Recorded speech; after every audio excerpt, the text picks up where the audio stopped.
man ay mapunta, dahil kung makita man sa mga Muslim, pamayan ng Muslim ang pagmamahalan, pagkakaisa at pagkakapatiran, na isa katuparan natin ang sinabi ng Propeta Muhammad sallallahu alaihi wasallam na kanyang sinabi kung ano dapat ang itsura ng pamayan ng Muslim, na kanyang sinabi alayhi salatu wassalam, al-mu'minu lil-mu'min kal-bunyan yashuddu ba'duhu ba'da.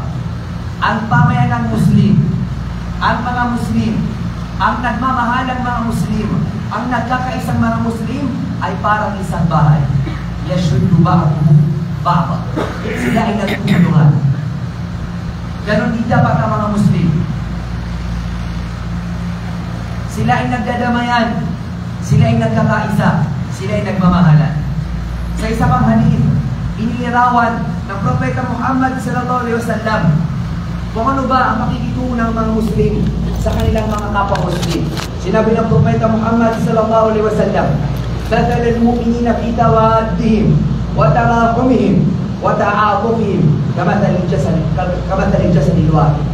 Sinabi ng Propeta Muhammad sallallahu alaihi wasallam na ang pagkakatulad ng mga mananampalatayang mga Muslim sa kanilang pagmamahalan, sa kanilang pagdadamayan, sa kanilang pagkakaisa, kamathal al-jasad al-wahid, ay parang isang katawan. Ang pamayan ng Muslim sa buong mundo ay parang isang katawan sa kanilang pagmamahalan, pagdadamay, pagkakaisa, kagaya naman ng sinabi ng Propeta Muhammad sallallahu alaihi wasallam na parang isang katawan. Sinabi ng Propeta Muhammad sallallahu alaihi wasallam, "Idha ishtaka minhu 'abun, tada'a lahu sa'irul jasadi bis-sahri wal humma." Anong ibig sabihin ng Propeta Muhammad sallallahu alaihi wasallam nang kanyang sinabi na ang pamayan ng Muslim ay parang isang katawan sa kanyang pagkakaisang pagmamahalan? Sinabi ng Propeta Muhammad sallallahu alaihi wasallam na ang isang parte ng katawan ng isang Muslim, kapag ito ay nakaramdam ng sakit o hapdi, buong katawan niya ang hindi makakaramdam ng tulog at lahat ito magkakasakit. Di mo ba nararamdaman? Di mo ba napagdaanan na kapag sumakit ang iyong ngipin, hindi ka makakain, hindi ka makatulog, hindi ka mapakali? Dahil lahat nararamdaman ng iyong buong katawan, ang sakit nararamdaman ng iyong mga ngipin. Patulad na lamang na kapag sumakit din ang iyong ulo, kahit gaano ka man kapagod, hindi ka makakatulog dahil sa nararamdaman na sakit ng iyong ulo. Kaya gagawa ng paraan ng iyong kamay, ang iyong buong katawan, upang mawala ang sakit na nararamdaman ng iyong ngipin o ng iyong ulo, kung ano man nararamdaman ng sakit ng iyong katawan. Ganito daw dapat ang mga Muslim, na ang isa man sa atin ang magkaroon ng sakit, hinanakit, problema, kailangan magtulong-tulong ang lahat ng mga Muslim upang kanilang matulungan ang kanilang kapatid na Muslim. Dahil tayo, ayon sa inilarawan ng Propeta Muhammad sallallahu alaihi wasallam, ay parang isang katawan na nagtutulungan at nagkakaisa upang mawala ang sakit na nararamdaman ng katawan ng isang tao. Mga mananampalataya, isa sa pinakakailangan nating gawin bilang mga mananampalataya sa Allah ay ang magkaisa, ang magmahalan at magdamayan, at pag-ingatan ng lahat ng pag-iingat na masira ang ating pagkakaisa at pagdadamayan. Dahil ito ay isa sa mga napakaraming masasamang balak, mga plano ng ating mga kaaway. Kaya may makikita ka na mga Muslim na nagsasala, nag-aayuno, ginagawa ang mga ipinagutos ng Islam, ang kanilang nilayuan, ang mga pinagbabawal ng Islam. Ngunit hindi sila nagkakaisa. Ngunit hindi sila nagmamahalan. Ngunit hindi sila nagdadamayan. Natutuwa ang ating mga kalaban. Dahil naisip nila na hindi natin kayang iutos sa mga Muslim na kanilang iwan ang kanilang relihiyon. Ngunit gawin natin ang lahat ng ating makakaya upang sila'y magkawat-akwata, upang sila'y magpatayan, upang sila'y magkagalit sa kapwa, sa bawat isa, sa kapwa ng Muslim, nang sa gayon sila ay humina. Napakarami Napakarami ng bilang ng mga Muslim sa buong mundo. Ngunit bakit napakahina nila? Ang dahilan, hindi sila magkaisa. Hindi sila nagtutulungan. Hindi sila nagdadamayan. Hindi sila nagmamahalan. Kaya, ang tingin ng ating mga kalaban ng ating relihiyong Islam, ay naging matiwasay, naging mahusay ang kanilang mga magkasamang balak dahil sila ay nagtagumpay. Na kahit tayo ay nagsasala, kahit tayo ay nag-aayuno, pag hindi nagkakaisa, walang lakas ang pamayanan ng mga Muslim. Wallahul musta'an. Kaya nga, sinabi ng Allah subhanahu wa ta'ala sa banal na Quran, وَاتُّ مَا عَنِتُّمْ قَدْ بَدَتِ الْبَغْضَاءُ مِنْ أَفْوَاهِهِمْ وَمَا تُخْفِي صُدُورُهُمْ أَكْبَرُ قَدْ بَيَّنَّا لَكُمُ الْآيَاتِ إِن كُنتُمْ تَعْقِلُونَ. Sinabi ng Allah subhanahu wa ta'ala na kanyang inilalarawan ang pagkamuhi sa atin ng ating mga taong hindi nananampalataya sa Allah subhanahu wa ta'ala. Ang pagkasuklam ay namumutawi mula sa kanilang mga bibig at mga labi. Ngunit higit na masidhi ang suklam na nasa kanilang mga dibdib.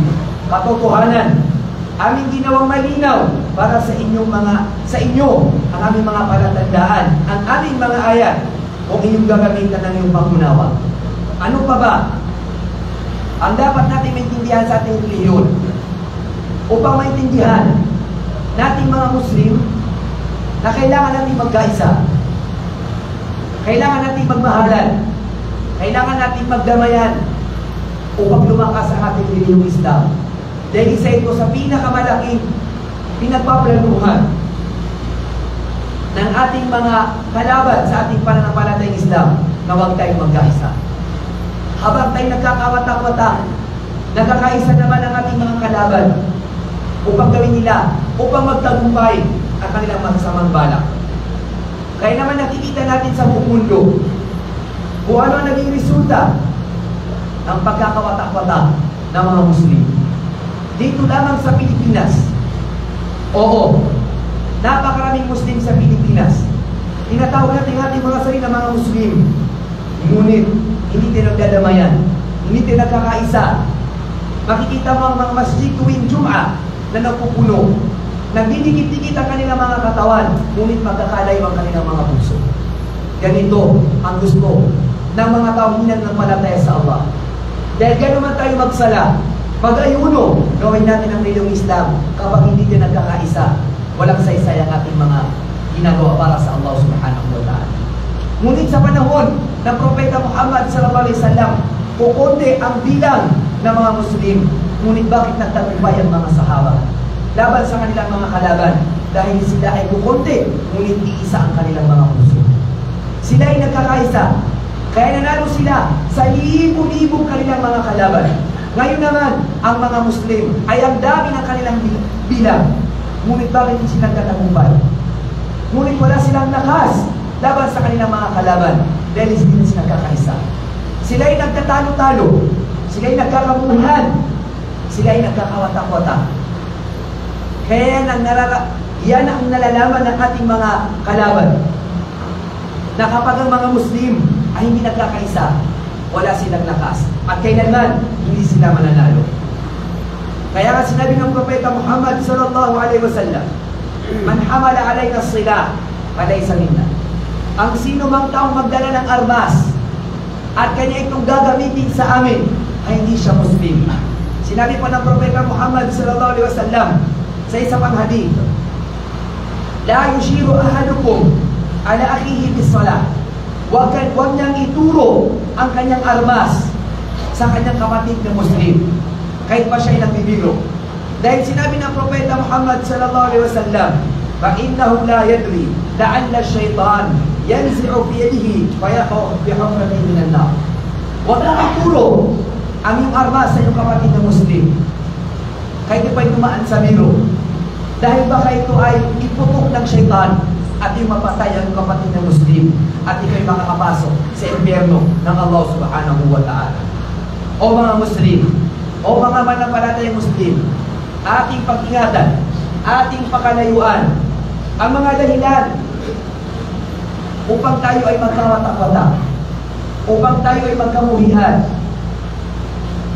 Ating gawin ang lahat ng ating magkakaya upang maging isa ang ating mga puso, upang maging isa ang ating mga salita.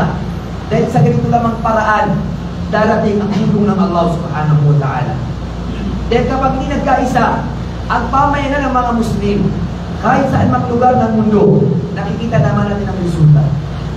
Nagsimula sa inggitan, nagsimula sa salita, hanggang sila ay nagpatayan na lang. Dahil yung sa isang napakakunting bagay, ang pagkawala ng pagkakapatiran, pagmamahalan, at pagkakaisa. Allahu Akbar. Mga kapatid kong Muslim, isa sa palatandaan na ikaw ay iniibig ng Allah, kinagugustuhan ng Allah, ay maging dahilan ka upang magkaisa ang mga Muslim sa iyong lugar. Kapag ikaw naging susi, dahilan na nagkaisa ang lahat ng mga Muslim sa isang lugar, katotohanan, ikaw ay mahal ng Allah subhanahu wa ta'ala. At ito rin at isa rin palatandaan na ikaw ay kinamumuhian ng Allah, ay maging dahilan ka upang magkawatak-watak ang mga Muslim sa isang lugar. Kaya tingnan mo ang iyong sarili. Nang ikaw ay dumating sa isang lugar, ikaw ay naging susi, naging dahilan upang magkaisa ang mga Muslim sa lugar na iyon. Kung ito ang nangyari, patuwa ka dahil katotohanan, mahal ka ng Allah. At balittarin mo ito. Kung ikaw ay nagiging dahilan, ikaw ay nagiging sanhi, ikaw ay nagiging susi upang magkawatak-watak, magkaingitan, o di kayo magpatayan, na'udzubillah, ang mga Muslim sa isang lugar kung saan ka narito, katotohanan, ikaw ay kinamumuhian ng Allah subhanahu wa ta'ala. Kaya sinabi ng Allah subhanahu wa ta'ala sa Quran na kanyang inilalarawan ang mga Muslim sa kanilang pagmamahalan. Sinabi ng Allah, la khayra fi kathirin min najwahum illa man amara bi sadaqatin aw ma'rufin aw islahin bainan nas wa may yaf'al dhalika ibtigha'a mardatillah fasawfa yu'tihi ajran 'azima.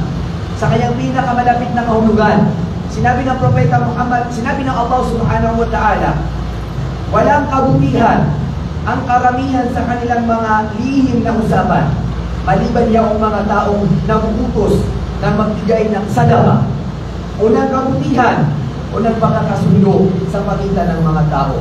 At ang sino mang gumawa ng mga bagay na ito, na ang kanyang layon ay kasiyahan ng Allah, magkagayon, siya ay pagkakalooban ng siya ay aming pagkakalooban ng isang dakilang gantimpala.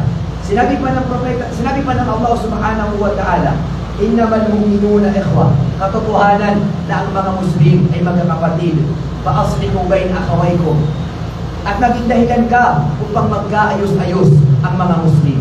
Sinabi pa ng Allah, fa-aslihu dhata bainikum, at ayusin nyo ang anumang dahilan ng pagkakawatak-watak ng mga Muslim.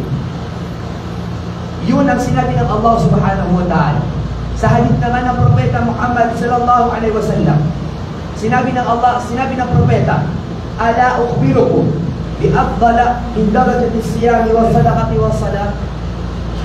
O mga Muslim, gusto nyo bang malaman, gusto nyo bang sabihin ko sa inyo ang isang gawain na mas mataas ang kanyang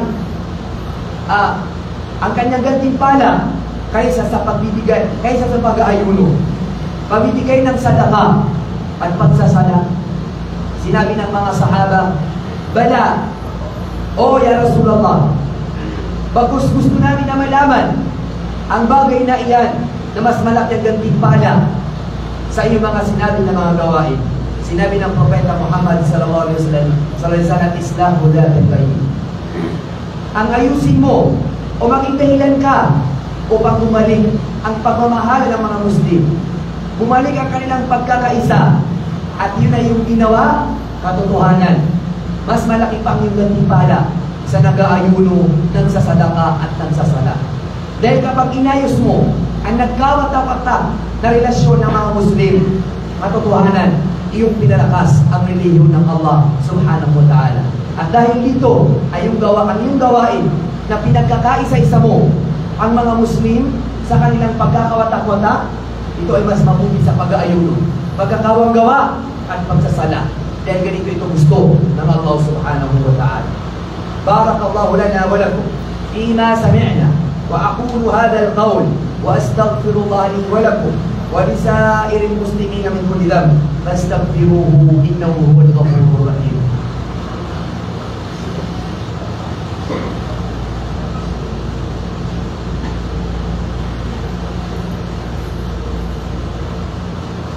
Alhamdulillah ala ihsani wa syukru lahu ala tawfiq wa asyhadu an la ilaha illallah wahdahu la syarika lah ta'ziman li sya'ni wa asyhadu anna nabiyyana wa sayyidana Muhammadan abduhu wa rasuluhu ad-da'i ila ridwanihi wa jinani. Allahumma salli wa sallim wa barak alayhi wa ala alihi wa ashabihi. Amma ba'd. Mga alipin ng Allah subhanahu wa ta'ala, ipinagbabawal ng Islam, ng Allah at ng propeta na kamuhian mo ang iyong kapatid ng Islam, ay iyong kapatid ng Muslim, maliban na lamang kung ito ay nararapat, kung ito ay katanggap-tanggap sa Allah subhanahu wa ta'ala at sa kanyang propeta sallallahu alaihi wasallam. Dahil ang gusto sa atin ng Allah, tayo ay magkaisa, tayo ay magmahalan, tayo ay magdamayan, tayo ay magkaisa sa anumang bagay. Kaya ang sinabi ng Propeta Muhammad sallallahu alaihi wasallam, wala tabaghadu. Huwag malagay sa puso ng bawat isa sa inyo ang pagkamuwi sa kanyang kapatid na Muslim. Wala tahasadu, huwag kayong mag-inggitan. Wala tadabaru, huwag kayong magtalikuran. Wala taqata'u, huwag kayong mag-away-away. Sinabi po ng Propeta Muhammad sallallahu alaihi wasallam, tuftahu abwabul jannati yawm al-ithnain wa yawm al-khamis. Sinabi ng Propeta Muhammad sallallahu alaihi wasallam, bubuksan ng Allah ang mga pinto ng paraiso sa araw ng Lunes at sa araw ng Huwebes. Fayughfaru likulli abdin la yushriku billahi shay'an. At kapag binuksan ng Allah ang mga pinto ng paraiso tuwing Lunes at Huwebes, kanyang patatawarin ang lahat ng mga Muslim, lahat ng mananampalataya.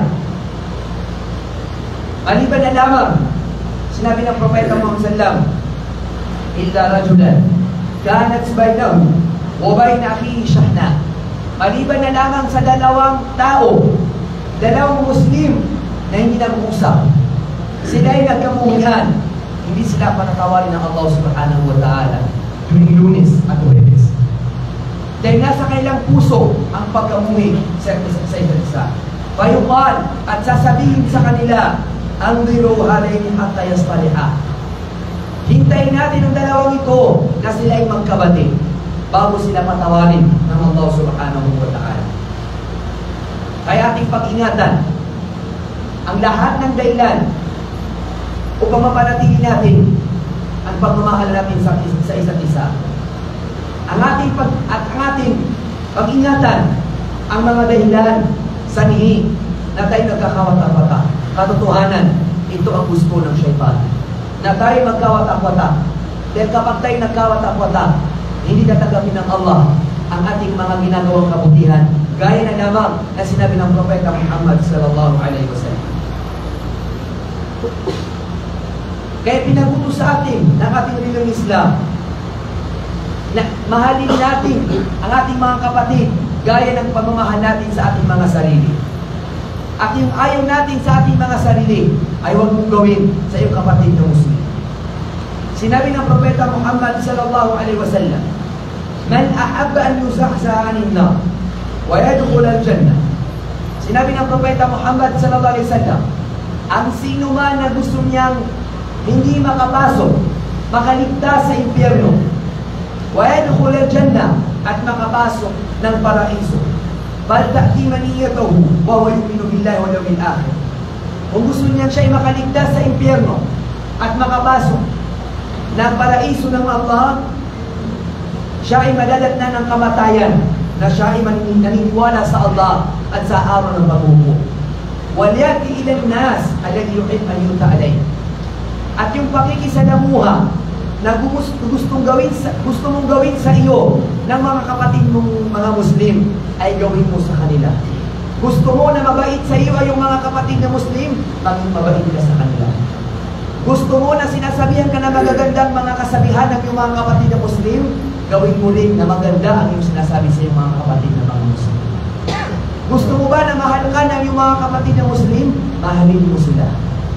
Dahil yun na magiging dahilan na tayo makakaligtas sa impyerno ng Allah at makakapasok tayo sa paraiso ng Allah subhanahu wa ta'ala.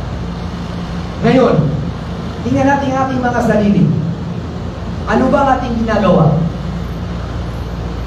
Ano ang ating mga sinasabi sa ating mga kapatid na Muslim? Ito ba yung mga gawain, salita, na gusto nating narinig natin sa ating mga kapatid na Muslim? Iba yung gusto mo, ngunit iba rin ang iyong ginagawa.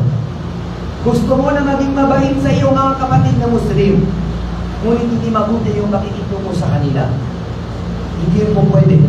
Hindi yun maaari. Kagaya na lamang ang sinabi ng Propeta Muhammad sallallahu alaihi wasallam, gawin mo sa kapatid mo kung ano man ang gusto mong gawin nila sa iyo.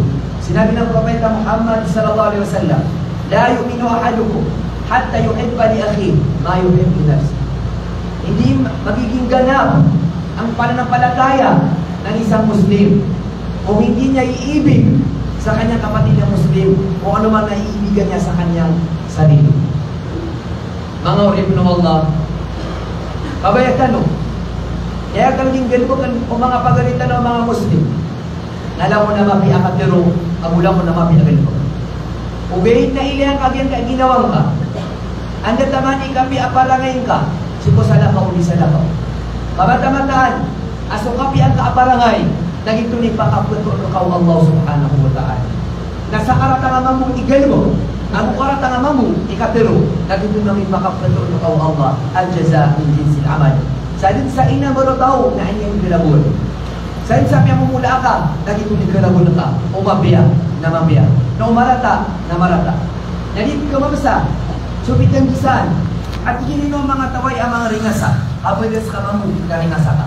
Pagina sunyari tanong magir, akatiro Nabi sallallahu alaihi wasallam, al-muslimu man salima al-muslimuna min lisanihi wa yadihi.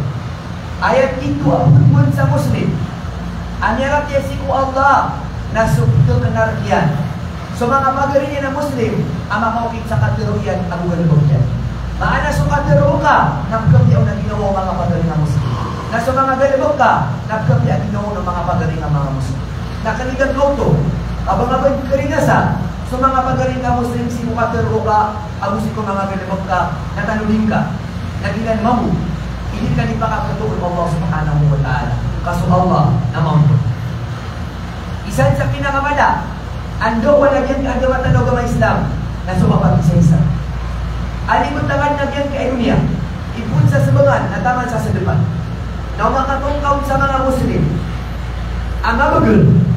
So, di lang ka kapag Islam, pag-aadatan silan, o mga salakaw, di salakaw, apiapan sa mga linuwi o agama, ayat na sa mapuno, na may siran na may sa siran. Naalimutangan pa po yung kaintero dunia, na panginubagan sa tao, panginubagan sa mga Muslim, adi silang pag-aadatan, o mga tao, sa kami paingat, na isabaw, na silang isa-isa. Inusunabi sallallahu alaihi wasallam, na sa kaya pakatali mo man yan sa Madina, so kaya tugalin niya sa Madina ipun sa Makkah, nagmulwa ang igalibagyan. Apag ang paganay, adu ang igalibagyan, naginan so kaya bangunin sa masjid, agud niya kang ginaway niya. Kaya kapagarian yan, so mga taga-Makkah, ang mga taga-Madina. Ada ba din, o masjid, amay ka sa mga tao na dito ng buhay. Da ba din masjid, amay ka sa mga tao na dito isa-isa. Kalibutiriman sa mga amaliran. Kalinan sa katiroon Nabi sallallahu alaihi wasallam. Uman ng ismin, ako kamis, na puli na sa Allah. Inutang mo sa mga tao, ali silang pinigkiray, kadi silang pinubuhay, kadi silang pinaguli. Allahu Akbar.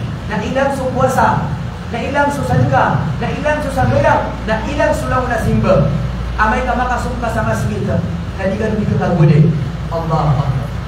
Okay na kailangan napakatana. Kailangan napakatana. Amay mamu, kasupit ka, nasa daway kupit. Kapanan, Sana ko ito sa diyan kay agawa talaga ng Islam. Akin na ba yung ipakatali mo ba? Una din tanong sallallahu alaihi wasallam. Dahil naman, ayan din, ang mapagay kong tanong. Nasunsukat ng Allah subhanahu wa ta'ala lakum dinukum waliyadin. Yan kaya ayat. Ayat sabab ay hindi makaturo ayat. Una din sallallahu alaihi wasallam, namin katali mo markiyan. So mga daparatiyan niya ng mga kufar Quraysh. Katigilan si Nabi sallallahu alaihi wasallam. Hey Muhammad, singgol ka sa mga baraha namin. Asarabun, nasarabun mo, nasinggol na ng sumabang ka. Kamay ka sa lima ka benar. Na alhamdulillah, na umasimbol ka sa mga Tuhan namin. Na magpiro ta niya simbol ka sa Tuhan. Na umagusto kami ka benar. Na magpiro kami, amya simbol sa Tuhan, amya simbol sa kanya sa sarabun. Ayun sumibag na su Allah at iku Allah subhanahu wa ta'ala lakum dinukum waliyadin. At na agama niyo na anong bu agamami.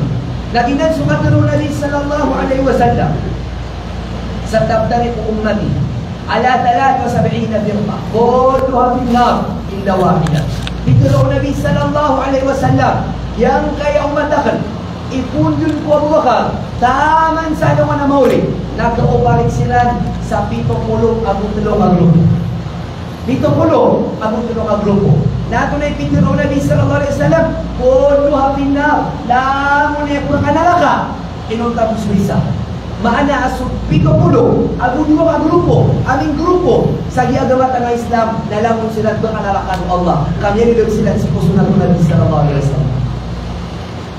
Namin isa sa mga sahaba, ang tawag ito ay isa, amya tabir, adik baka naraka. Na pituro Nabi sallallahu alaihi wasallam, ma ana alayhi ashabi. Ay ako di kinador, nasukipitan yan, susunatakan ang susunat ng mga sahaba. Nasadin sa tao, apen ni kiyaw yung masanian, apen niyo maabang kita, na ikupitan ka, nasusunat ng Nabi sallallahu alaihi wasallam. Abu Galib o mga sahaba radiyallahu anjmain napakapintihan kaginawang ka kamata-mataan apatigas ng mga tao at kamasurugan ng Allah subhanahu wa ta'ala at yan ang pagpingguru-guruan agyan kaya nga makadagdagan ang mga tao ang mga ladar at pito-pula-gulua kabarang-barang ng mga kapita nakupitin ka susunat ng Nabi sallallahu alaihi wasallam ako susunat ng mga sahaba kasakasok di peramisan o Nabi sallallahu alaihi wasallam apakasundo Allah ikusuruga o Allah subhanahu wa ta'ala. Katawan din, agyan ka ay mamugagad tanong. Aso niya pa kang bida-bida o mga panarima. Dahil kaya sa kapan, sa di isa-isa o mga Muslim, o gayon na kalilipatan tanong. Aw si tanong may isa-isa, si kusunat ko Nabi sallallahu alaihi wasallam. Ako si mga sunat ng mga sahaba, nabititu-titu abit po yung Allah ang mga Muslim. Ay karimu yan. Aginan so, mga Muslim ay nagitanong sa niyan kay mga ayat. Ang mga hadith ng Nabi sallallahu alaihi wasallam. Kenapa buaya pembetulan sa Muslim? Nagyan kay ni manang bayang, kailayan ka sukya pakasembuyang ka. Kami tokok na ba makaukid si musunat ng Nabi sallallahu alaihi wasallam. Kaginan sukat duluyan, sallu kama ra'aytumuni usalli. Sembayang kanu, lagi duga pakasembuyang akan. Aginan din susunat ng Nabi sallallahu alaihi wasallam. Kung ning tanong si ko Allah subhanahu wa ta'ala. Ang mapadalang sa ko mga pusong tanong, sukab kababayay tanong si ko mga pagari tanong ang mga Muslim. Mapadalang tanong sukab lulugara, ano ba kapadiwa? Kamata-mataan, ay abu okay. Apakah daag tanong sa diyang kay dunia ay man nasa anong namori na maadin na tanong so kaya papagari ang mga sahabat na ginanong ka papagari ang tanong inna Allah amarana bi amrin awim ala wa huwa as-salatu was-salamu ala nabiyyil karim فنقول مصليا ومسلما على نبينا محمد صلى الله عليه وسلم اللهم صل على محمد وعلى آل محمد كما صليت على إبراهيم